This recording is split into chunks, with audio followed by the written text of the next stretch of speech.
우리는 오늘 오전에 믿는 신자가 어떻게 하나님의 자녀가 되고 또 그 하나님의 자녀가 되는 권세를 어떻게 받는지에 대해서 말씀을 들었습니다. 실로 피조물이 천지 만물을 창조하신 전능하신 하나님의 자녀가 된다는 것은 놀라운 일이 아닐 수 없습니다. 요한은 그것을 그래서 요한복음 1장 12절에서 권세다, 권리이다라고 표현을 했습니다. 그리고 능력이라고 묘사를 했습니다. 이것은 권세이며 하나님의 자녀된 신분과 지위로서의 능력이고 그 자녀가 된 자가 누릴 특권으로서의 권세입니다. 저는 최근에 미국의 아주 귀한 선교단체 부회장님의 초청으로 여의도에 소재한 호텔 그 이름이 이그제큐티브 라운지라 그러는데 그 아주 높은 호텔에 있는 이그제큐티브 라운지에서 저녁 식사를 대접받은 적이 있습니다. 독립된 룸에서 내려다 보이는 한강뷰는 참 아름다웠고 음식은 하나같이 고급스러웠습니다. 정갈했습니다. 대화는 유익했고 많은 또 앞으로의 일들을 기대하는 그런 시간이었습니다. 물론 식사 비용 역시 대단히 비쌌던 것으로 기억하고 제가 돈을 내고 사 먹고 싶지는 않을 정도로 비쌌던 것으로 기억합니다. 이 라운지는 VIP 회원들과 또 그 호텔에 투숙한 회원들 그리고 그 VIP가 초청한 사람들만 이용할 수 있다고 합니다. 그것이 그들이 누리는 특권이지요. 그런데 오늘 바울은 에베소 교회에 편지를 보내면서 이러한 세상 사람들이 누리는 특권과는 비교조차 하지 못할 정도로 비교가 되지 않을 정도로의 엄청난 신자가 누릴 특권에 대해서 설명을 하고 있습니다. 이 특권은 사람들이 세상에서 누리는 특권들과는 비교조차 되지 않을 정도로 찬란하게 눈부시게 비치고 있습니다. 1절, 2절에서 인사와 안부를 묻고 나서 바울은 곧바로 에베소서의 시작부터 하나님의 자녀가 된 성도가 누리는 엄청난 특권과 영광스러움을 숨이 막힐 정도로 웅장하고 빠르게 전개해 나갑니다. 그것이 방금 우리가 읽었던 에베소서 1장 3절, 4절, 5절, 6절입니다. 바울은 오늘 본문 말씀에서 신자가 그리스도를 믿고 영접함으로 그리스도와 연합된 결과 누리게 되는 놀라운 특권을 설명합니다. 이 특권이 여러분이 참으로 자주자주 읽었던 말씀이겠지만 읽을 때마다 너무 당연한 것 같지만 너무나 크고 깊고 높고 심오해서 너무나 놀라워서 어디서부터 어떻게 이 놀라운 축복들을 설명해야 할지 모를 정도로 아름답습니다.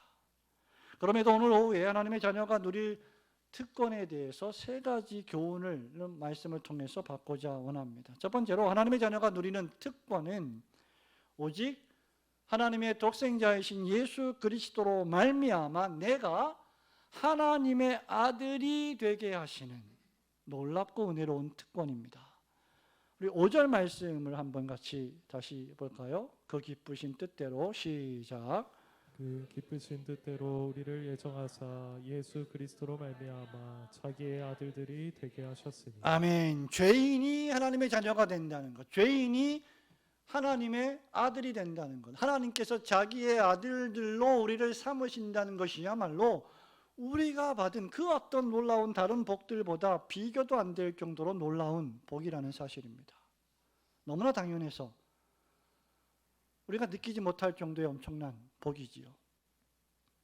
물론 여기서 하나님의 아들이신 예수 그리스도의 아들 되심과 성도들의 아들됨의 극명한 차이가 있습니다.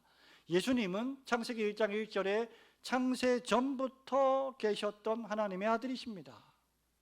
그러나 성도들은 하나님의 아들 되신 예수 그리스도를 믿음으로 그 그리스도로 말미암아 그 안에서 하나님의 아들들이 된 자녀들입니다. 이미 우리가 오전에 말씀드린 것처럼 종교개혁자 칼빈이 하나님의 큰 아들이신 예수 그리스도께서 사람으로 이 땅에 오신 것은 사람인 우리들이 하나님의 아들들이 되게 하시기 위함이셨다라고 말씀드린 바 있습니다. 이것을 우리는 입양 또는 양자됨이라고 부릅니다. 그렇게 웨스트민스터 신앙고백서 제12장이 뭘로 시작하는지 아십니까? 웨스트민스터 12장의 제목이 뭔지 아십니까? 여러분들이 사신 여러분들의 담임 목사의 저자 웨스트민스터 신앙고백서 해설은 그냥 장식품으로 두라고 사신 것이 아닙니다. 읽으시라고 사신 겁니다. 12장은 양자의 교리, 지금 우리가 다루고 있는 이 양자됨의 교리를 말하고 있습니다. 그 양자됨의 교리는 1항밖에 없는데 그 1항의 시작을 이렇게 말합니다. 하나님께서는 의롭다 하심을 받은 모든 자들에게 하나님의 유일하신 독생자 예수 그리스도 안에서와 그로 인하여 그 다음 하나님의 자녀들의 수효에 들어가게 하십니다. 예수 그리스도 안에서 우리가 하나님의 자녀들이 되는데 그 자녀들이 되는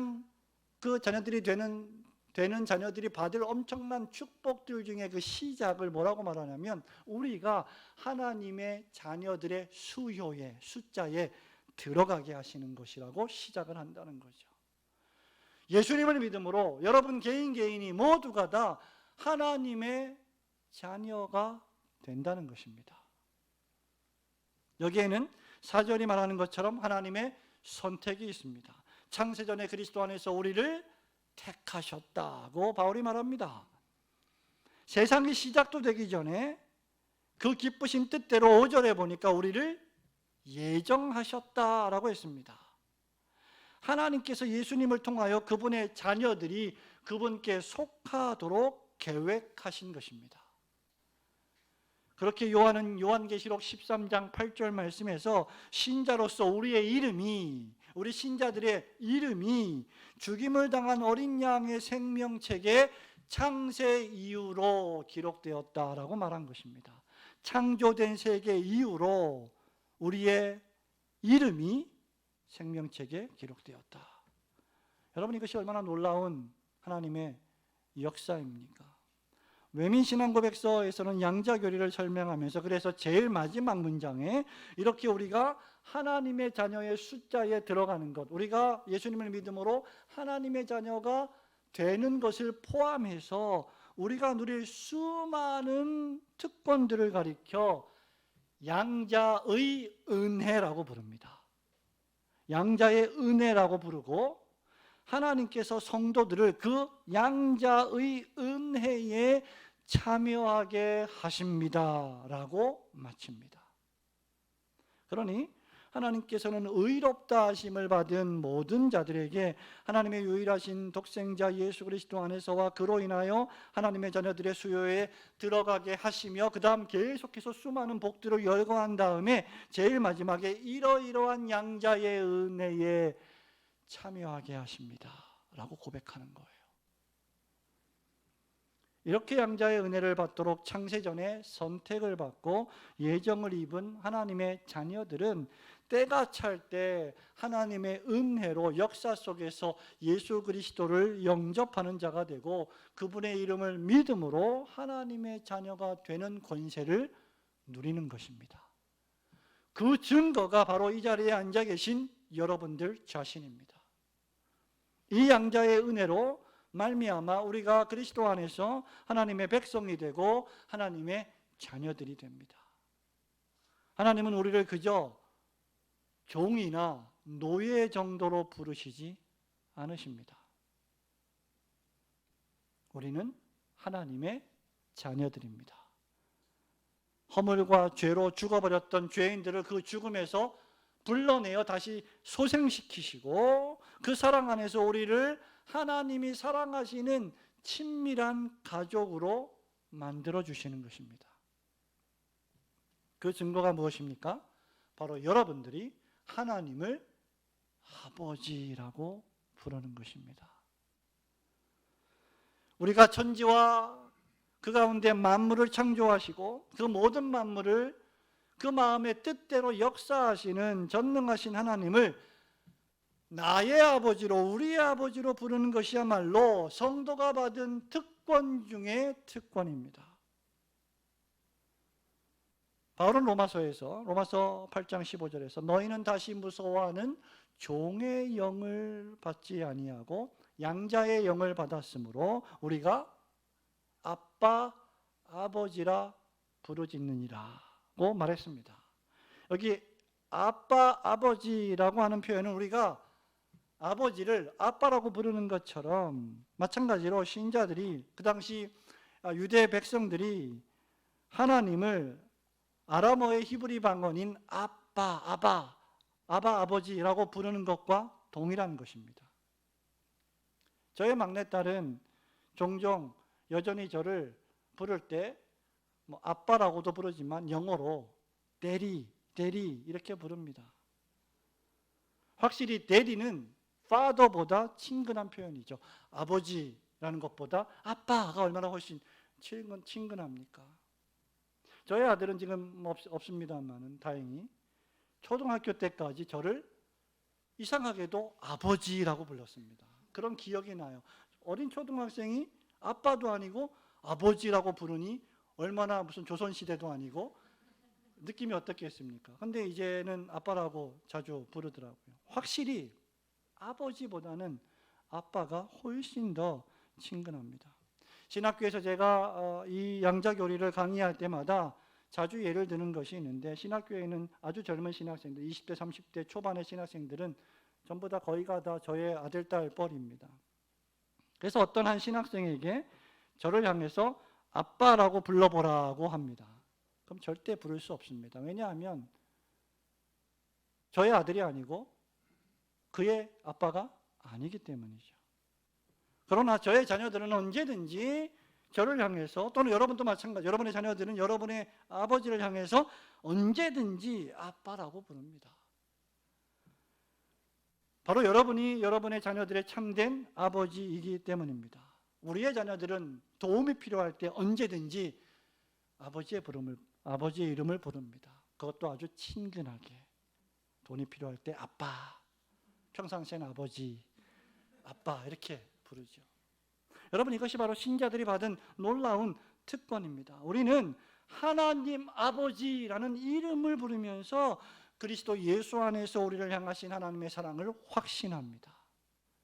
그 사랑 안에서 평안을 누리고 기뻐하게 됩니다. 신자는 하나님을 아빠, 아버지라고 부르면서 하나님 아버지께서 소유하신 모든 것을 마침내 내가 하나님의 나라에서 상속받을 자라는 사실을 확신하게 됩니다. 그러므로 역사와 우주와 만물을 다스리시는 하나님, 우리의 생사화복을 주권적으로 주장하시는 하나님께서 여러분들의 자상한 아버지가 되신다는 이 사실을 굳게 믿으시고 그 하나님의 자녀된 특권 안에서 즐거워하시기를 주님의 이름으로 축원합니다. 두 번째로, 하나님의 자녀가 누리는 특권은 하늘에 속한 신령한 복들을 우리에게 주시는 특권입니다. 3절 말씀을 볼까요? 찬송하리로다. 시작.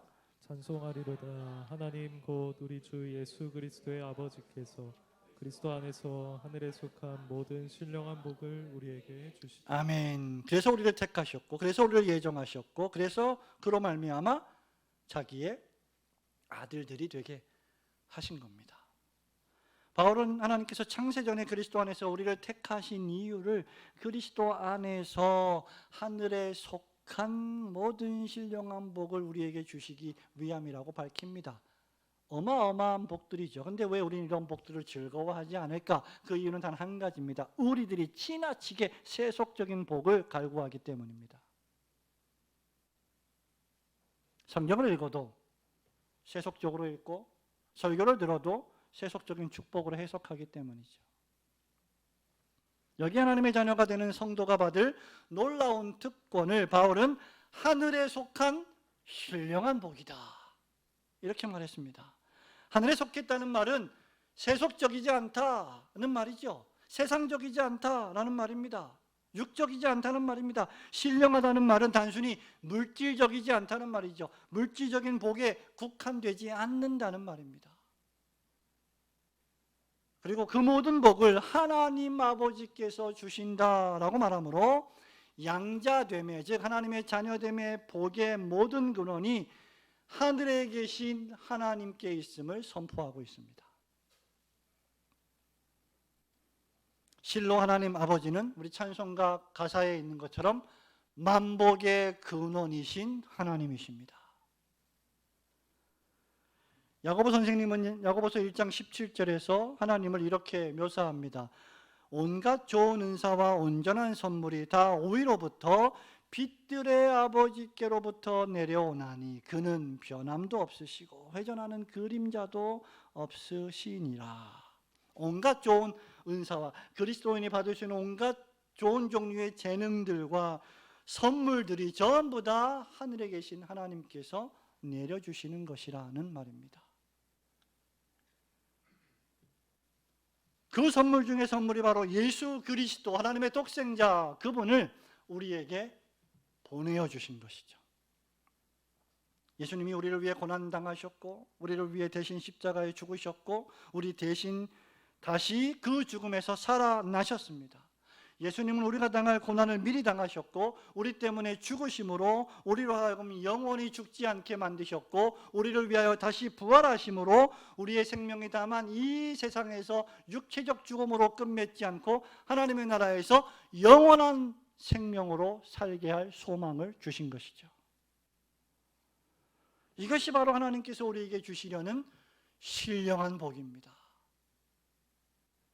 베드로 사도는 고난받는 초기 그리스도인들에게 베드로서 1장 3절에서 이렇게 위로한 바 있습니다. 하나님의 신기한 능력으로 생명과 경건에 속한 모든 것을 우리에게 주셨으니 이는 자기의 영광과 덕으로서 우리를 부르신 이를 알므로 말미암음이라. 고난당할 때 예수를 믿는다는 것 때문에 신앙 때문에 극심한 핍박을 당할 때 신기한 능력으로 생명과 경건에 속한 모든 것을 우리에게 주셨다라는 거예요. 그것을 그리스도 안에서 알게 해주셨다는 것이죠.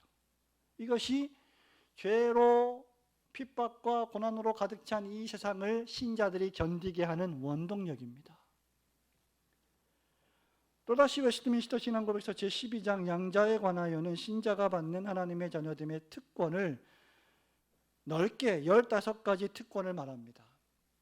하나님의 자녀들의 수요에 들어가게 하시고 두 번째 그 자유와 특권들을 즐거워하게 하시고 하나님의 이름을 우리에게 주시고 성부와 성자와 성령의 이름으로 세례받게 하시는 거죠. 양자의 영을 주시며 은혜의 보좌의 담대함을 가지고 나아가게 하시며 그래서 여러분들이 오늘 오전과 오후에도 죽지 않고 하나님의 은혜의 보좌에 나와 마음껏 기쁨으로 예배할 수 있게 된 것입니다. 하나님을 아바, 아버지라 부르짖게 하시며 불쌍히 여김을 받고 보호를 받고 공급을 받으며 아버지로부터 부성적 징계를 받게 하시고 그럼에도 버림을 받지 않고 구속의 날까지 인침을 받게 하시고 약속들을 기업으로 받으며 영원한 구원의 상속자가 되게 하시는 양자의 은혜에 참여하게 하십니다. 여러분 이것이 무려 이 14가지의 이 특권을 누리게 되는 것이 하나님의 자녀가 된 성도들이 받을 복입니다. 이 모든 특권들은 우리가 이 땅에서 누리는 것들이며 장차 하나님의 나라에서 또 누리게 될 특권입니다. 이 땅에서 하나님의 자녀된 신자는 하늘의 신령한 복을 누리는 것만큼이나 하늘에서 그들이 누리게 될 놀라운 축복과 소유 역시 안전하고 확실하게 될 것입니다. 하나님의 자녀된 성도는 예수 그리스도 안에서 예수 그리스도로 말미암아 감히 죄인들이 감히 나아갈 수 없는 그 은혜의 보좌, 거룩하시고 의로우신 전능하신 하나님의 보좌 앞에 담대한 확신을 가지고 나아가게 됩니다. 이게 특권이라는 거예요. 아무나 함부로 예배를 드릴 수가 없는 겁니다. 이방인이 부를 수 없는 하나님의 이름을 그것도 아바 아버지라고 부르게 됩니다. 하늘의 새와 땅의 백합화를 돌보시는 하나님 아버지께서 항상 돌보시고 공급하시는 필요한 것들을 공급해 주시는 은혜를 받습니다. 우리가 살아온 모든 삶의 순간순간들은 우리의 노력과 우리의 재치와 우리의 그 알량한 임기응변으로 잘 모면하며 살아온 것 같지만 실은 하나님의 막중한 은혜가 있었기 때문에 가능했던 일입니다. 그렇게 성도는 모든 염려를 다 주께 맡기고 우리를 돌보시는 하나님께 기도하는 거예요. 사도 베드로가 베드로전서 5장 7절에서 너희 염려를 어떻게 하라 그랬어요? 어떻게 맡기라고요? 다. 몇 가지만 아니고 다 주께 맡기라. 왜냐하면 이는 그가 너희를 돌보심이라. 이 세상의 아버지의 돌보심과 사랑은 완전하지 않습니다. 때로 불완전합니다. 실패하지요. 또 아버지의 사랑을 받지 못하고 자랄 때 당하는 괴로움과 고통들도 있을 것입니다. 그러나 하늘에 계신 우리 아버지의 사랑은 완전하십니다. 결코 실수도 실패도 없으십니다. 하늘아버지께서는 우리를 구속의 날까지 성령으로 인치시고 마침내 영원한 구원의 상속자가 되게 하실 것입니다.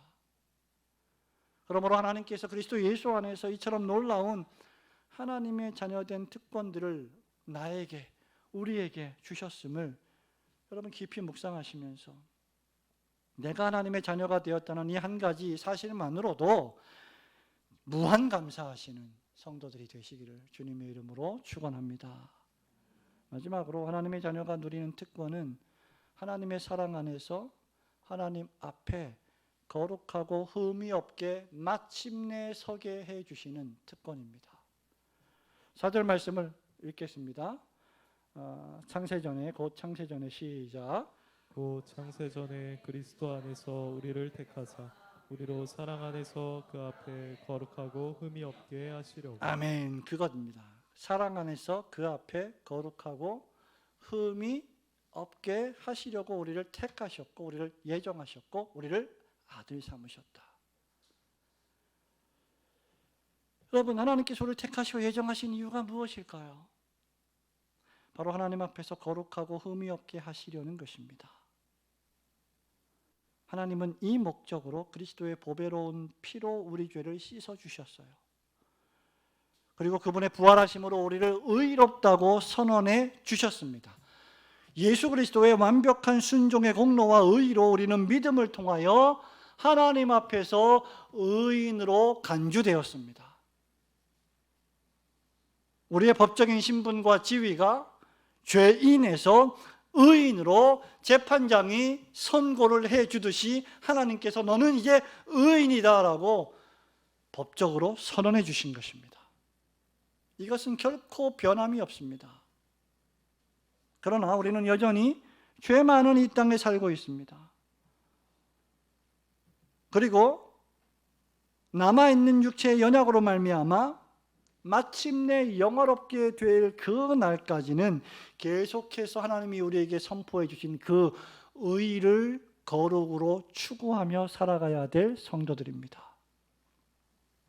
물론 우리는 하나님의 은혜로 마침내 영화롭게 될 것입니다. 믿기를 축원합니다. 왜냐하면 바울이 로마서 8장 30절에서 성도가 받은 구원의 확실성을 설교하면서 그 유명한 말씀을 이렇게 하고 있기 때문입니다. 또 미리 정하신 그들을 또한 부르시고 부르신 그들을 또한 의롭다 하시고 의롭다 하신 그들을 또한 영화롭게 하셨느니라. 과거 시제로 선언하고 있습니다. 구원의 확실성을 강조하기 위한 거예요. 청교도의 왕자라고 불리는 윌리엄 폴킨스 목사님이 이것을 구원의 황금사슬이다라고 불렀던 말씀입니다. 하나님이 속에서 여러분들을 부르시고 부르신 여러분들을 의롭다 하셨다면 마침내 그 하나님께서 여러분들을 영광스럽게 만드실 것입니다. 그런데 하나님은 우리를 자동적으로 영화롭게 하시는 것이 아니라 우리를 영화롭게 하실 수단과 방편도 정해 주셨습니다. 그것이 바로 하나님의 말씀과 기도와 직분과 규례들입니다. 시인은 시편 119편 9절에서 청년이 무엇으로 그의 행실을 깨끗게 하리까?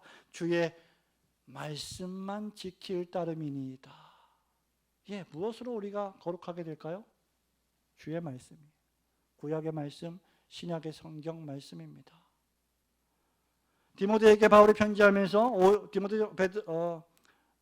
청년이 하나님의 말씀과 기도로 거룩하여진다 이렇게 말했습니다. 베드로 사도 역시 베드로 5장 10절에서 모든 은혜의 하나님 곧 그리스도 안에서 너희를 부르사 자기의 영원한 영광에 들어가게 하시니가 잠깐 고난을 받은 너희를 친히 온전케 하시며 굳게 하시며 강하게 하시며 터를 견고케 하시리라. 뭘 통해서? 고난을 통해서. 말씀과 기도와 고난을 통해서 우리를 견고케 하시고 강하게 하시고 영화롭게 하신다는 말입니다. 왜냐하면 바울이 빌립보서 3장 20절에서 말하는 것처럼 우리의 시민권이 이 땅에 있지 않고 하늘에 있기 때문이죠. 우리가 하늘에 살아갈 존재들이기 때문에 이 땅에서 하늘에 살아갈 존재들로 빚어져 간다는 말입니다. 바로 이 이유 때문에 우리의 신앙의 선배들이 워스트민스터 신앙고백서 대요리 소요문답을 제정하면서 벨직 신앙고백서 하이델베르크 요리문답 등을 제정하면서 하나님의 자녀의 거룩을 위하여 하나님의 말씀을 주셨고 목사와 장로와 집사와 같은 직분자들을 주셨고 세례와 성찬과 권징과 같은 하나님의 규례들을 주신 것입니다. 그러므로 하나님의 자녀들이 어떻게 거룩하여집니까? 매일 하나님의 말씀을 읽고 묵상함으로 매주일 공적 예배에서 선포되는 하나님의 말씀의 설교로 자신을 돌아보고 개혁함으로 거룩해집니다. 직분자들, 신실한 직분자들, 특별히 하나님의 말씀을 신실하게 설교하고 양떼들을 신실하게 권징하는 목사와 장로의 지도와 권면을 통하여 거룩을 추구하게 하십니다.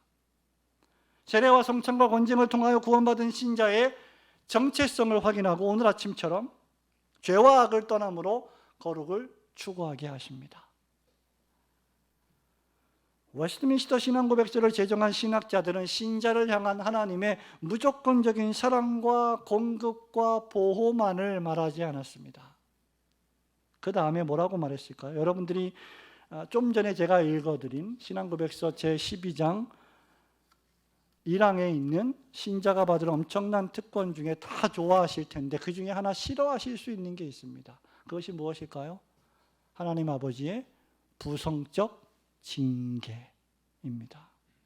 아버지로부터 부성적 징계를 받게 하시며 그럼에도 버림을 받지 않고 구속의 날까지 인침을 받게 하십니다. 이거죠. 하나님의 자녀된 자들이 받는 특권 가운데 하나가 하나님 아버지로부터 징계를 받는다는 거예요. 목사님, 징계를 받는 것이 뭔 특권일 수 있습니까? 라고 여러분 생각할 수 있을 거예요. 근데 여러분 그렇게 생각하면 안 됩니다. 왜냐하면 징계는 성경에 뭐라고 말씀했습니까? 아무나 받는 것이 아니다. 징계는 아무나 받는 것이 아니다. 징계는 누가 받아요? 친아들이 받습니다. 내 아들과 내 딸을 내가 징계하는 것입니다. 하나님 아버지께서 징계하신다는 것은 내 아들이다, 내 자녀다 라는 것을 선언하시는 거예요. 그래서 복입니다. 그래서 특권이 되는 거예요. 징계는 아무나 받는 것이 아니라 주 하나님께서 사랑하시는 자녀들에게만 행하시는 사랑의 훈련이기 때문입니다. 징계는 그래서 두 가지 의미를 지닙니다. 하나는 신자가 범죄하였을 때, 회심한 신자가 범죄하였을 때 하나님이 그에게 내리시는 일종의 교정적 형벌입니다. 또 다른 하나는 하나님의 자녀를 거룩하고 흠이 없게 완전히 세우시기 위한 경건의 훈련, 그것이 바로 징계입니다. 이것을 합쳐서 우리는 권징이라고 자녀이라고 부릅니다. 하나님의 참된 자녀들은 하나님의 말씀과 설교와 직분자들과 규례들을 통하여 교회에서 하나님의 자녀로 훈련을 받아 사랑 안에서 하나님 앞에 거룩하고 흠이 없이 서게 해야 할 자들이라는 것입니다. 여러분, 오늘 한국교회가 잃어버린 것이 바로 이런 징계에 대한 개념입니다. 징계를 부정적인 것으로만 보기 때문입니다. 목회자들도 징계가 부정적이라고 판단해서, 징계가 교회 성장에 도움이 안 된다고 생각해서 징계를 하지 않고 권면을 하지 않는 것입니다. 그러나 징계는 훈련입니다. 한국교회 교인들이 교회에 나오는 이유가 무엇일까요? 한번 설문조사를 해보면 실로 엄청나게 많은 다양한 대답이 나오지 않을까요? 성도가 교회를 나오는 것은 그저 감동을 받기 위해서만은 아닙니다. 그저 정서적인 만족을 받기 위해서도 아닙니다. 세속적인 축복을 받기 위해서도 아닙니다. 좋은 말씀을 듣기 위해서도 아닐 것입니다. 정보를 교환하고 사업을 번창시키기 위해서, 인맥을 두텁게 하기 위해서도 아닙니다. 마음의 위로만을 받기 위해서도 결코 아닙니다. 이 모든 것들이 다 부분적으로 맞지만, 그럼에도 불구하고 성도가 진정으로 하나님의 자녀라면 그는 징계를 받기 위하여, 훈련을 받기 위하여, 그래서 그 앞에 거룩하고 흠이 없이 서게 하기 위하여 교회에 나오는 것입니다. 한국 교회는 이런 인식이 거의 없습니다. 우리는 이러한 성경적인 훈련과 권징을 회복해야 합니다. 하나님은 그분의 사랑하시는 자를 징계하십니다. 왜냐? 징계하시는 이유는 사랑하시기 때문입니다. 거룩하고 흠이 없는 자녀로 세우기를 원하시기 때문입니다. 히브리서 설교자는 히브리서 12장에서 이렇게 말합니다. 아들들에게 권하는 것 같이 너희에게 권면하신 말씀도 너희들이 잊었도다. 일렀으되 내 아들아 주의 징계하심을 경히 여기지 말며 그에게 꾸지람을 받을 때에 낙심하지 말라. 여러분, 왜 낙심하지 말라 그랬어요? 징계는 힘든 것이기 때문입니다. 낙심될 수 있어요. 아빠가 나를 안 사랑하나 보다. 또는 귀찮게 들릴 수도 있고 싫게 들릴 수도 있습니다. 그러나 히브리서 설교자가 이렇게 말합니다. 주께서 그 사랑하시는 자를 징계하시고 그가 받아들이시는 아들마다 채찍질 하심이라 하였으니 너희가 참음은 징계를 받기 위함이라. 하나님이 아들과 같이 너희를 대우하시나니 어찌 아버지가 징계하지 않는 아들이 있으리요. 여러분, 무서운 말씀 아닙니까? 징계는 다 받는 것이거늘 너희에게 없으면 그 다음 사생자요 친아들이 아니니라.